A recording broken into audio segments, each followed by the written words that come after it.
Have no fear, Hippie here is here. And today we are going to be responding to a video by AZHYMOVS. Make sure you give him like a like and follow. It's about the most controversial debates in Dead by Daylight.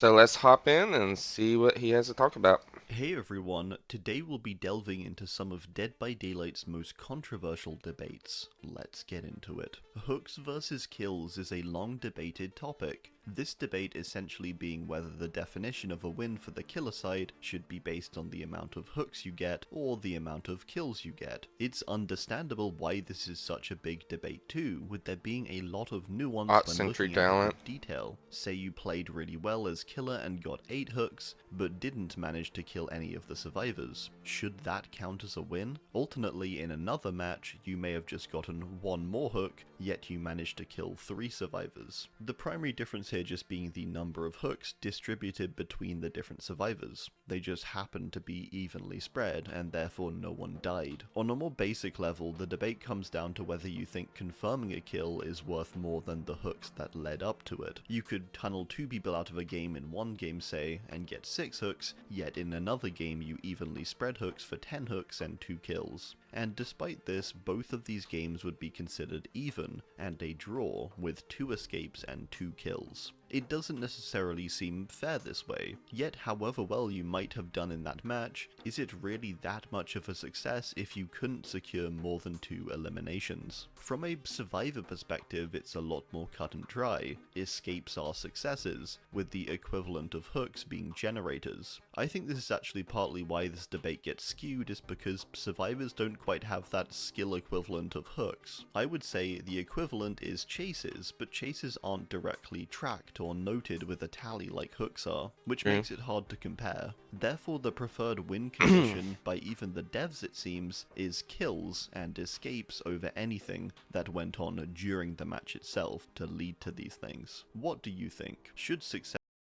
Okay, so what I think on that is I definitely agree, like hooks should be used to track progress for wins.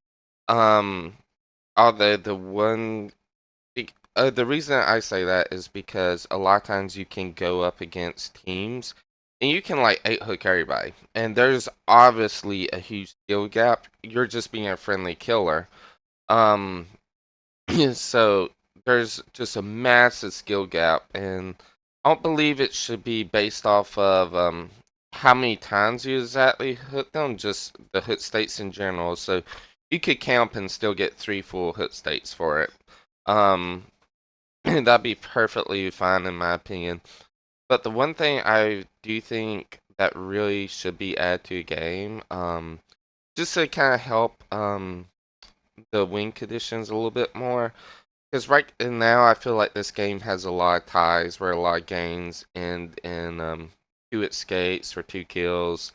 Um, I feel like if you have 6 hit states, you should go into an overtime mechanic.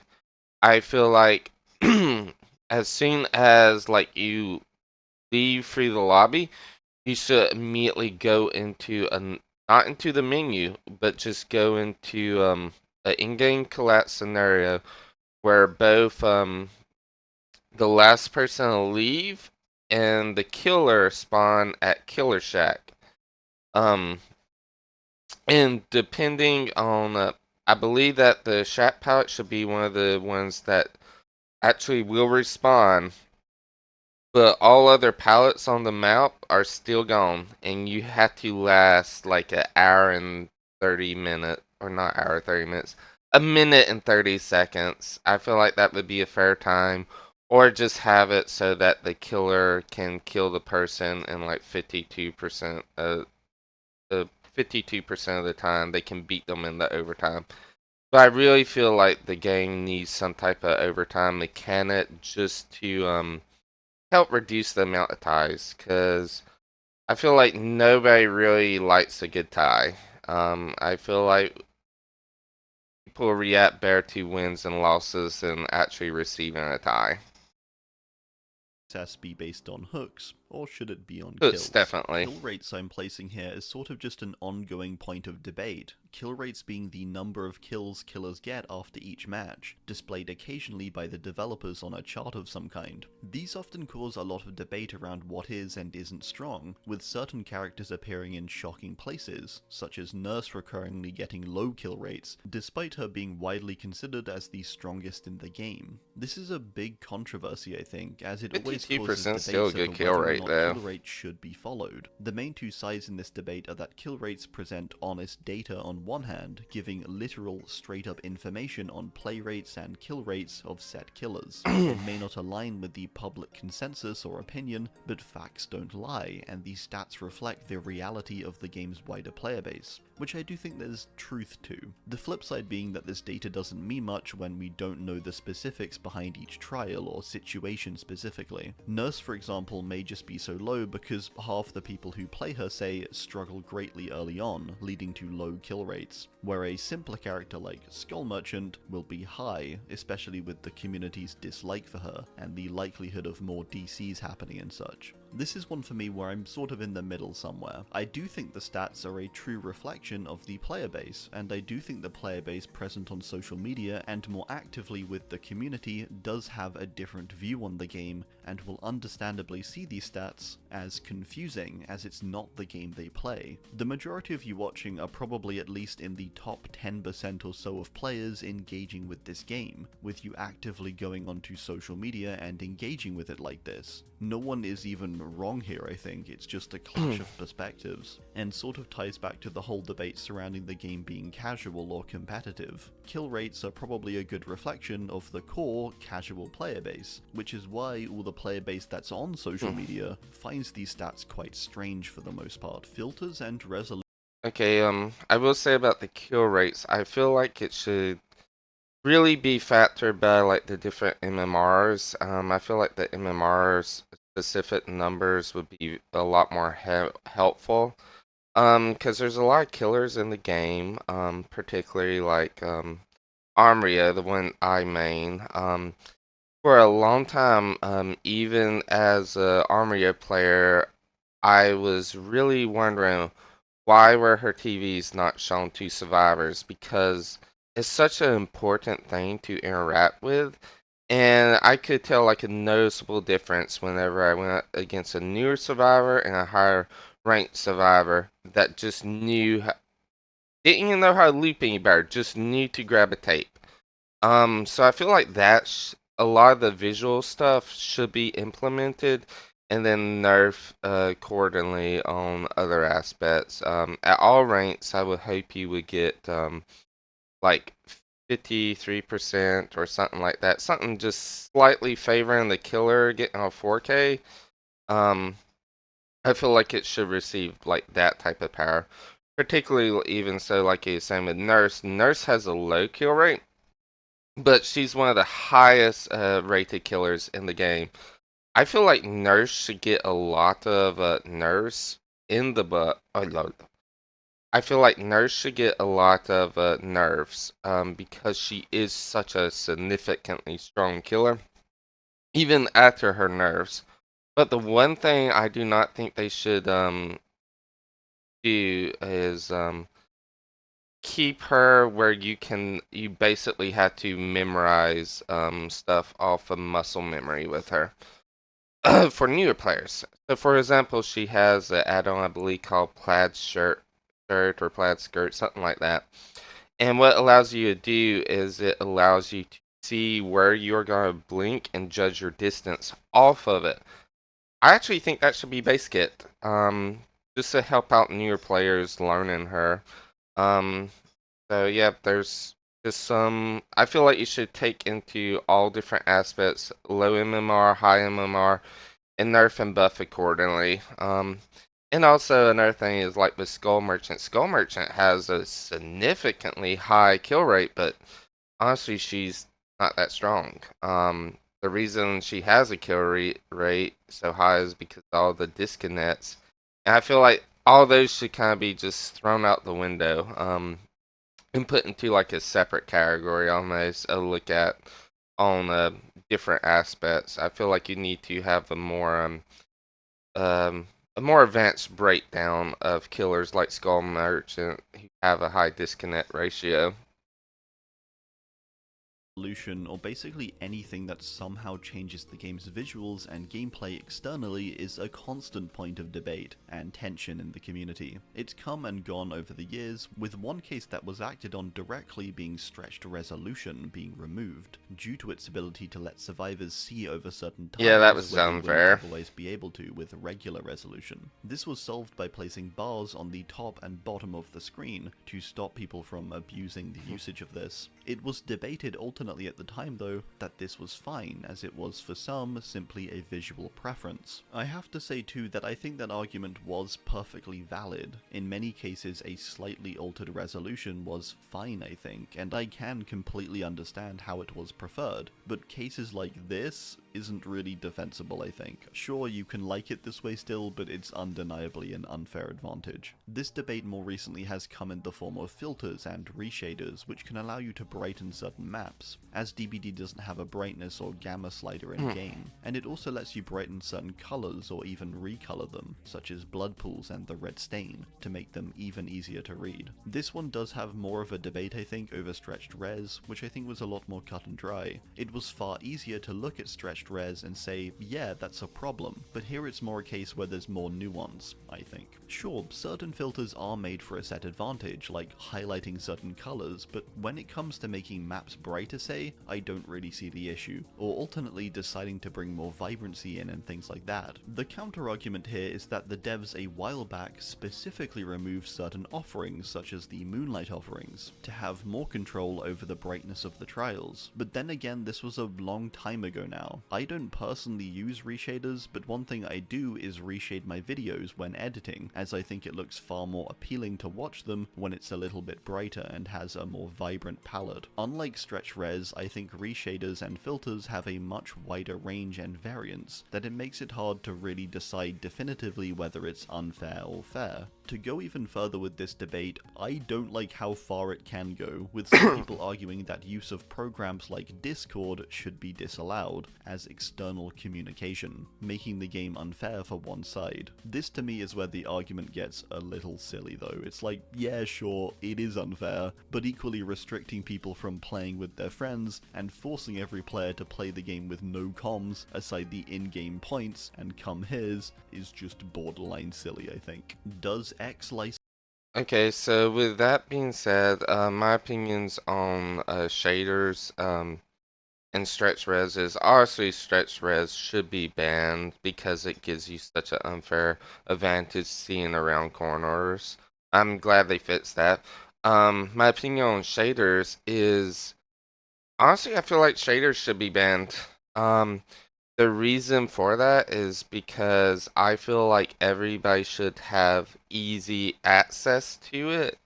Um, so that they don't even have to download a third party application to do or anything like that. They can literally just go into the settings on DBD and change around reshaders as much as they want.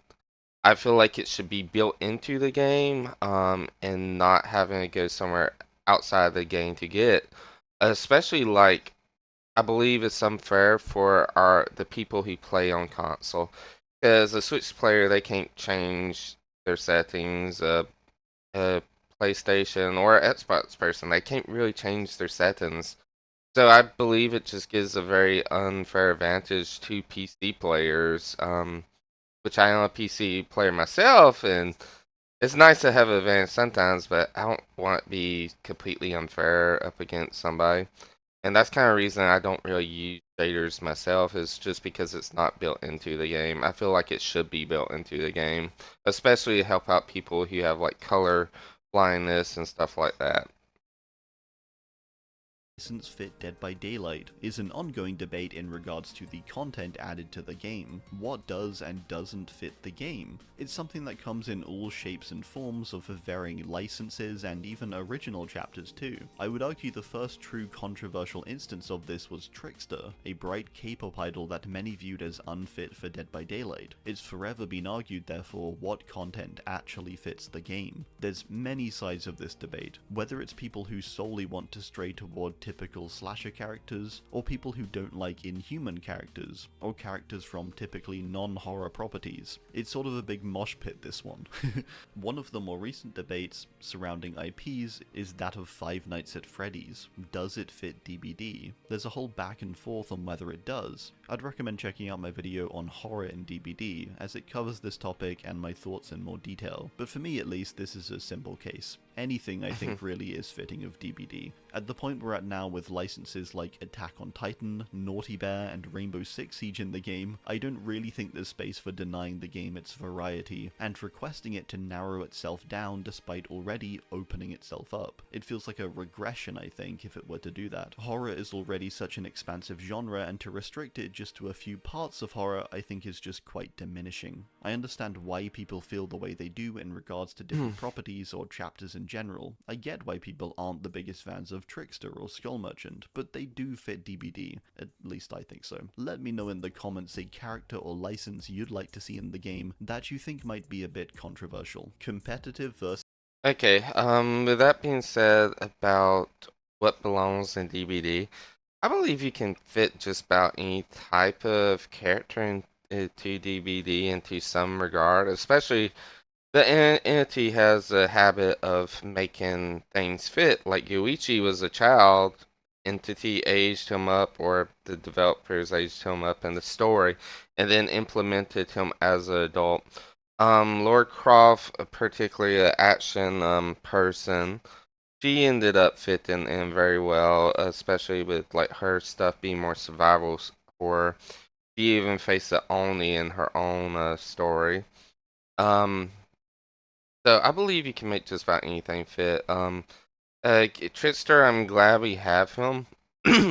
um, and I think he's very cool to have in the game for what he provides to genre of horror I really didn't know about before playing DBD, and I kind of like the his story of being somebody who's a celebrity who's also um, a very evil and vile person. So I think it's very fitting he was implemented into a game.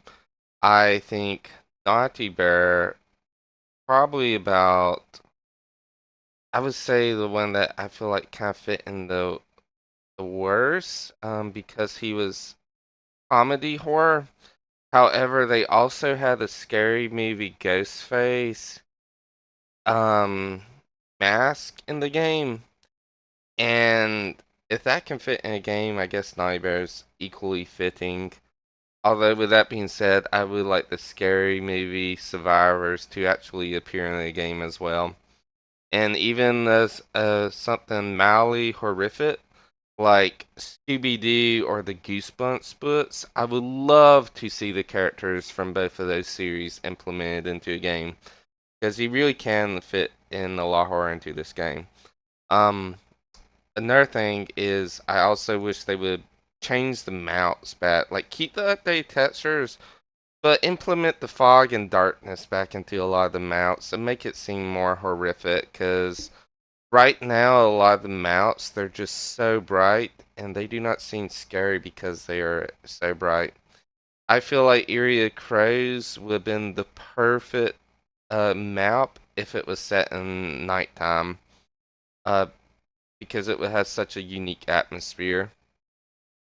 versus casual is another one of DBD's big debates. Is the game a competitive or a casual one? It's really that simple, this debate. A debate which focuses on the point of the game. The typical arguments for each side are that the game is casual due to it having a history of imbalance one way or the other, but also due to its heavy RNG elements which make the game inconsistent and random. Then the main and final point is simply that the way the game is played just shouldn't be taken so seriously, as the outcome of winning has no definitive effect or benefit. The only thing to indicate the competitive nature of the game in terms of progression is that the MMR system exists, which does place you based on how many matches you escape or survivors killed. The competitive argument is one that is largely based on the existence of MMR, but also due to the game being asymmetrical and further the many interactions and complex elements that do exist in the game. Now, you can probably tell I'm a little biased here. I'm of the opinion that the game is casual at heart, although I do believe the game has competitive elements, and I further think it's perfectly valid for it to be played competitively. I'm somewhere in the middle, but leaning to the side of casual.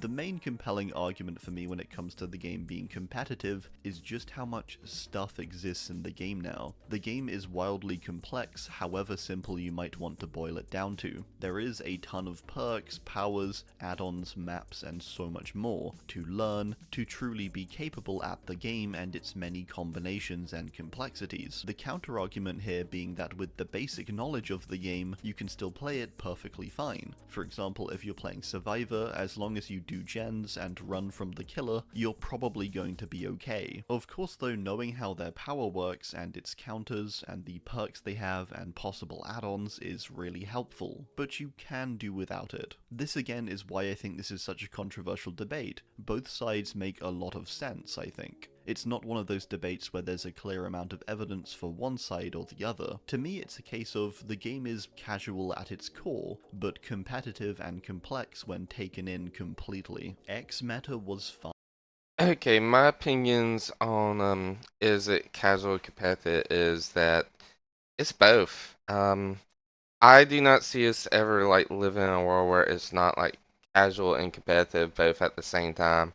Given the competitive demographic is much smaller, but it's still like a very strong demographic in the sense that there's actually leads for it where they try to actually balance perks based off of strengths, balance killers based off of maps, and set a tone for how DBD should be played in their opinion to make it as balanced as possible. Um, and I believe, like, yeah, it definitely started off casual. But there's a lot of games that started off casual and later turned competitive. Smash Bros. And Pokemon are two examples I can think of off the top of my head. They were both very, very casual, and then as time progressed, people started implementing different strategies, and different tiers for different things, especially Pokemon. They literally set up a, a system called Pokemon Showdown where you can go online, you can create your loadout just specifically based off of battles, and then it balances every single Pokemon, every single move, every item, everything in the game you can possibly think that comes down to a Pokemon battle. It still keeps the RNG because they don't get rid of the RNG. Um, and then it balances everything out based off of like usage rates, which is what I feel like the DBD leads should do. I feel like they should really look towards Pokemon Showdown for a lot of different um suggestions of how to balance things. And my biggest thing too is I feel like behavior at this point in time, I feel like they need to create a competitive mode and a quick play mode, um, so that you can have a competitive mode for all the sway people who really care about like rank. Yes, rank doesn't mean anything right now because it's literally just a grade. Um, to determine blood points is more so off based off of playtime. I literally got Yuri 1 on Killer within my first 2 weeks playing Killer, and I know at the time I really was not very good at Killer. I'm significantly better now. I was definitely not in a top percent with it. So they need that mode for all the competitive players, and then they need a casual mode for all people who just kind of want to relax, have fun. Um, I know a lot of people say, "Oh, the DVD is not big enough for it." DVD has sold like 65 million copies in the last 8 years, and within the last 8 years, it's been in the top 50 most played games on Steam, and has never left that spot as since it came out. And then you all have other people who all say, well, if you have a casual mode, all the sway people they're just gonna go into the casual mode and start to just destroy survivors and use them as warm-up practice and whatnot, which I also kind of agree with. I think the if you do have a casual mode, you can have a lot of comp players go into the casual mode as warm-ups and not really adjust their mentality of who they're playing against. I feel like a lot of killers need to learn how to read the lobby and play casual or competitive based off of the lobby and what they want to play. Um, but to actually help compensate that, I feel like there should be a practice mode. Like have the bots or just have real players who want to like practice. I feel like they should be allowed in there too. And then also allow it to be like recorded so you can play back different games, allow you to have all the perks in the game, and it also will allow for like play tests and different things. So it would basically be kind of like customs, but it would have a lot more variety to things. Just reamping customs to make it into a true practice mode for people who really need it to practice. And I feel like if you have those three modes, a comp, a casual, and then a practice mode, I feel like the game would go much smoother, and people would be a whole lot less hostile to each other.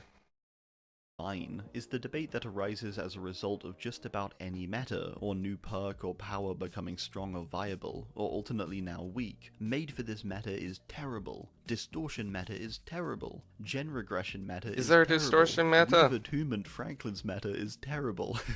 And so on. It's a constant debate on whether something is good or bad, and it basically I kind of want to go back. meta is terrible. Weave attunement of just about any meta, or new perk or power becoming strong or See. viable, or alternately now weak. Made for this meta is Made for this meta was absolutely broken. I hate that with all my heart. It is the worst meta I think I've experienced in D&D history. terrible. Distortion meta is I don't really think there is a distortion meta. I do agree though the perk needs some type of changes to it to make it a little bit more friendly to make it harder for the stats to gain because right now it's too easy to gain stats and it hides people too well. I'm for like using stealth perks in a game, but I feel like a lot of distortion users literally just hide in a corner the whole entire game. terrible. Gen regression meta is terrible. Immigration is not too bad. I wonder if he's talking about like the eruption now. Weave attunement Franklin's meta is terrible. Weave attunement, pretty balanced. I was okay. Back to gym regression. Gym regression, I feel like there it's kind of bad. I feel like we should revert the changes on Sloppy Butcher and a lot of the mangled hemorrhage changes on the perks to allow killers to actually apply slowdown on heals. I feel like the game would be in a much healthier place. We've attunement Franklin's. I'm so glad it's in a game. It provides a little bit more variety. It's countered by object, and it's just funny as heck when people, all the survivors, put their items in a corner.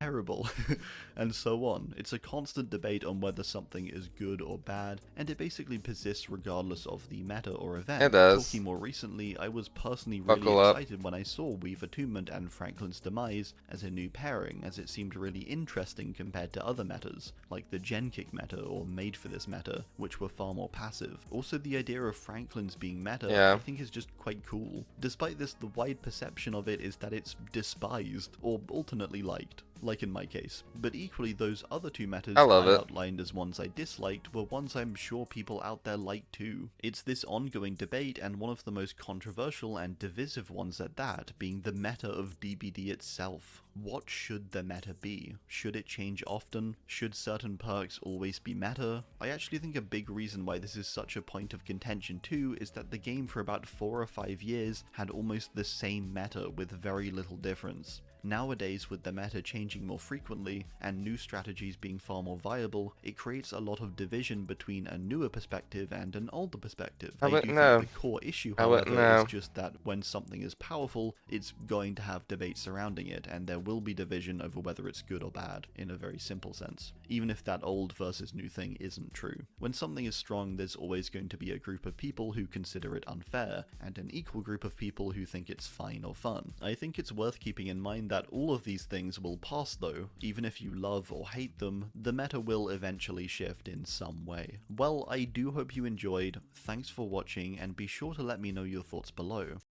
Okay, thank you everybody for watching. I'm glad y'all showed up to watch my video today. Um, I hope you all get AZHYMOVS to like and follow, and that you all have a great and wonderful day. Bye bye.